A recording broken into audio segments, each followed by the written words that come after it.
Ustaz, ketika salam, sebelum salam imamnya pun tidak sujud sahwi, bagaimana Ustaz? Kemudian dalam salat itu, berdasarkan yang dibahas oleh para ulama kita, dalam salat itu yang kita lakukan ada 3 kategori. Yang pertama rukun, yang tidak boleh tidak ada. Ada 13 rukun.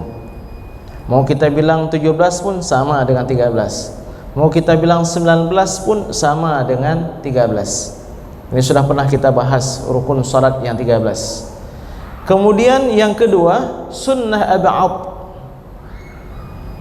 Dia bagian penting dari salat, tapi jangan lupa dia adalah sunnah, tetap sunnah.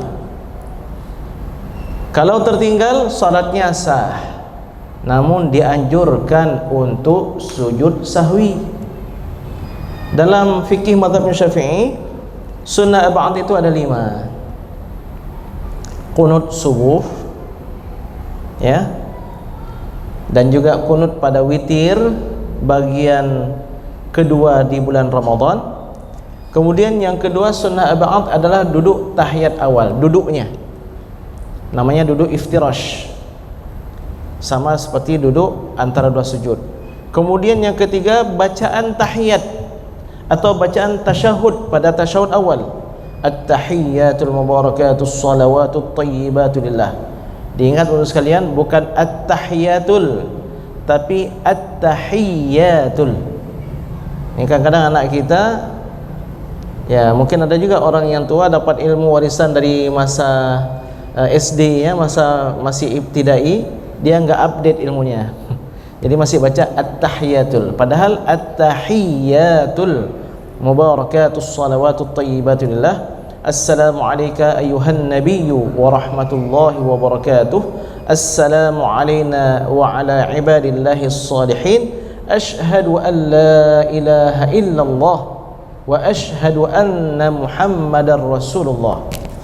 Ini namanya tahiyat, karena ada at-tahiyyatul. Dinamakan juga dengan tasyahud karena ada ashhadu an la ilaha illallah wa ashhadu anna muhammadar rasulullah. Bacaan tahiyat ini pada tahiyat awal itu hukumnya sunnah ab'ad. Lalu yang keempat, berselawat kepada Nabi di tahiyat awal, tahiyat pertama. Allahumma salli ala Muhammad minimal, atau Allahumma salli ala Sayyidina Muhammad. Sampai di sini itu namanya sunnah ab'ad. Lalu sunnah ab'ad yang kelima apa? Sunnah ab'ad yang kelima, berselawat kepada keluarga Nabi di tasyahud akhir. Tasyahud akhir hukumnya rukun, rukun salat. Bacaan tahiyat akhir itu rukun salat. Berselawat kepada Nabi SAW di tahiyat akhir itu rukun salat. Berselawat kepada keluarga Nabi di tasyahud akhir, di tahiyat akhir, itu hukumnya sunnah ab'ad. Jadi 5 sunnah ab'ad: qunut, duduk tahiyat awal, bacaan tahiyat awal, berselawat kepada Nabi di tahiyat awal, berselawat kepada keluarga Nabi di tahiyat akhir. Kalau tertinggal, dianjurkan, disunnahkan untuk sujud sahwi. Kalau enggak sujud sahwi bagaimana salatnya? Sah juga, tapi dianjurkan. Karena syaitan itu ya merasa kapok atau merasa sangat kecewa, udah mengupayakan mengganggu salat kita. Dia berupaya untuk mengusik kekhusyuan salat kita, lalu dianggap kita berhasil, dianggap dia itu berhasil. Ternyata kita sadar sebelum salam kita sujud sahwi. Waduh, syaitan itu merasa usahanya percuma dan sia-sia. Jadi kalau bapak dan ibu sekalian ingin mengecewakan usaha dan tipu daya syaitan itu, lakukan sujud sahwi. Tapi kalau tidak ingin mengecewakan syaitan, baiknya jangan sujud sahwi, sakit hati dia nanti. Jadi sila hadirin hadirat bapak sekalian yang dimuliakan oleh Allah Subhanahu wa taala, ustaz imamnya lupa untuk baca qunut. Bagaimana ustaz? Ya sudah, lanjutkan.